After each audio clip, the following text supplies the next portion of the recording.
This happened when I was 11 or 12. Little background story. I am from the Philippines. I have 3 sisters and I am the youngest. This is from our first ever house. My mom bought land and had a 2-story house built. We had space outside for a little garden where we hang our clothes to dry and for us kids to play. We also have a mango tree and another tree which the village captain had asked his men to chop off. I forgot why. I was very young when this happened. All I remember was my sisters and I were crying because it was our tree. I think it was because the tree was almost going over the road, and it wasn't good because the electrical line's up there and there's electric posts literally next to our house. I know I've always been scared of our house and of the dark. I wouldn't be able to sleep on my own if all the lights were off. I was also scared of the shower and the toilet. I don't know why. I just felt spooked, as if I wasn't alone when I had a shower. One other thing that scared me was my mom and dad's big wedding canvas that was hanging on our living room wall. I felt like the eyes were on me at all times. We used to go to church all the time, every Sunday without fail. We go to our Baptist church. Before I turned 11, my mom decided to throw a big party for me. We rented a McDonald's venue and planned everything.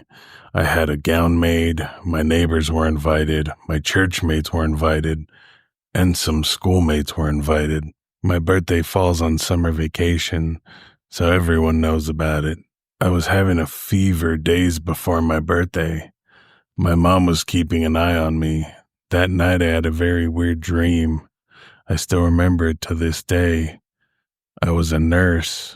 I was wearing a nurse's outfit and had a clipboard in my hand. I was walking on this place like a corridor in a hospital, and I noticed a guy standing there. He had very large eyes, almost animated. He smiled, and his smile scared me.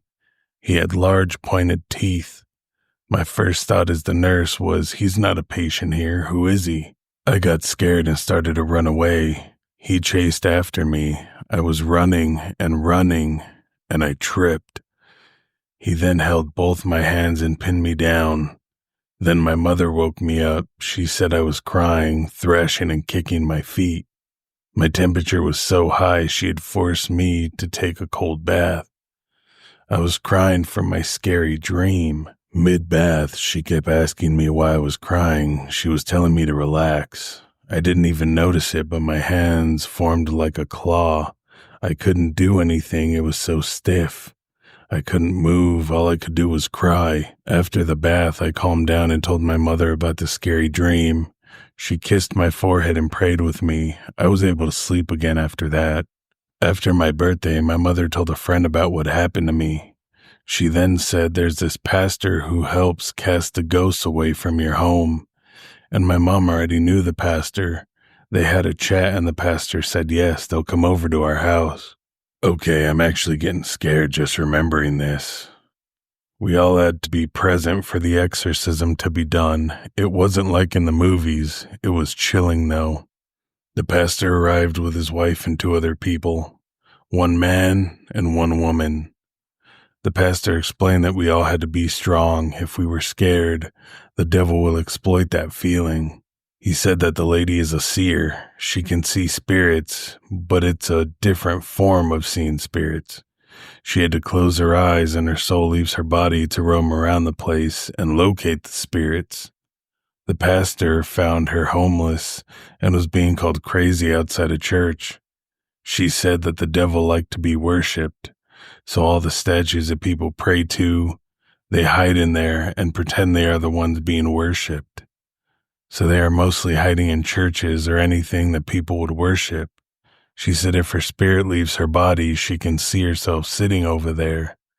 The man's ability is his body can be overtaken by another soul, and whoever takes over can speak up. The pastor found him inside a church. He couldn't control his body being taken over at the time, and apparently sometimes for even 3 days or more, other souls would stay in his body. He stayed in the church because mostly the spirits would rather be worshipped in a statue than control his body. He said he would be taken over. His spirit would just be next to his body so he could see himself. He said his voice would never change tone if he's taken over, just his natural voice. The pastor assured us that they are now Christian and found their purpose in life. They helped the pastor drive out evil spirits, and he also assured us that they are now in full control of their spirit and their own bodies. The pastor asked us first what happened, to understand what they are looking for and dealing with. My mother said about my scary dream. My sister said that she always hears someone say, "Psst," but nobody is around. The pastor started by giving us all sheets of paper. It contained the whole process of what we were about to do. He asked me if I would be okay to be there. He wanted me to be there, as if I'm away, I'd be the target for the evil spirits. But he didn't want me to be scared, so I said I was fine. We sat around our living room. I was sitting next to our door. It started with some series of prayers. The pastor led. Mostly we said Amen. We sang church songs that has the words that say blood of Christ. The songs and prayers probably lasted for almost an hour before it began. The pastor said, "We're going to look for the man with the big eyes first."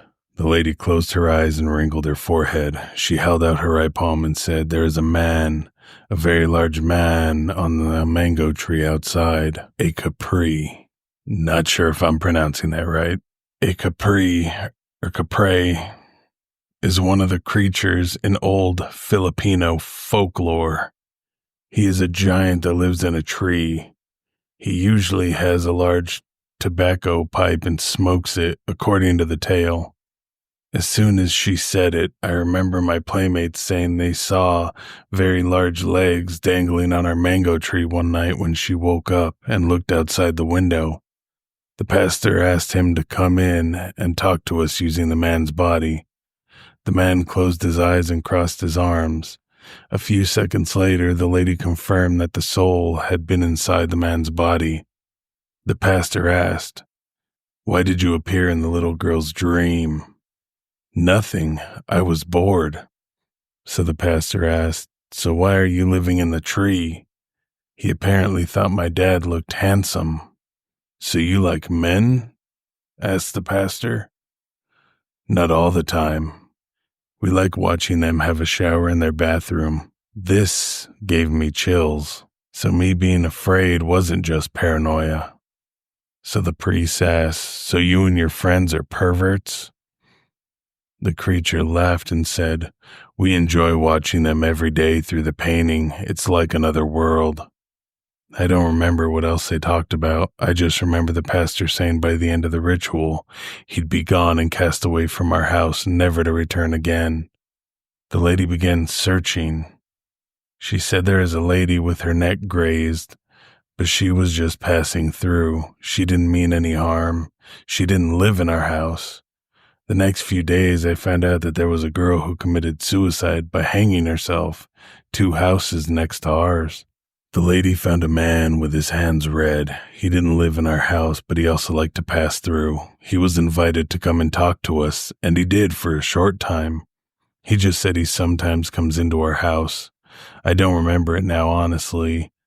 But then I found out that the girl that passes through didn't commit suicide. She was strangled by a man. I'm not sure if it was her father, but it was family. The lady said there are a lot more evil spirits hiding on the pictures that are framed hanging on the wall. It acts like a portal of some sort. It is their eyes to our world. The pastor said we wouldn't be able to get them, so we started the prayers again. I was sitting by the door and I looked outside. It was the weirdest thing ever. It was very windy, but the wind was swirling around our house. It was like a tornado. I asked afterwards if my sisters or parents or anybody saw it, and they all said no. We finished all the songs and prayers. The ritual ended, and the pastor went around our whole house with us, tailing him after, as he sprinkled the holy water everywhere. He especially wiped some of the water on all the pictures hanging on the walls. There was a lot. My mother was studying photography. He also sprinkled a lot on our bathroom. After that, the pastor set our houses free of spirits, for the time being. They were cast away, but there was a lot. They were only cast away around the area, so they were still roaming around. They just couldn't get through our house. I was still scared and skeptical of our house, and honestly, there were more scary things that happened in that house years after this. We moved out when I was 16, and they bulldozed our house to build studio apartments. Also, the pastor has stopped casting away spirits because they have taken revenge on his daughter. I don't remember what happened to his daughter, though.